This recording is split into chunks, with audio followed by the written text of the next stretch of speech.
Nkambe municipality in recent years has stood out as one of the cleanest towns in Cameroon. In order to keep this position, the mayor of Nkambe, under the watchwords Nkambe Council Clean Habits, Clean City, recently presented a waste truck to the population of the municipality.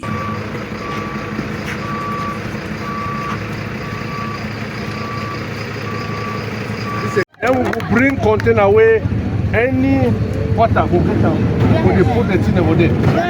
And then some special horn they way when the horn una mo know so that I will to the car.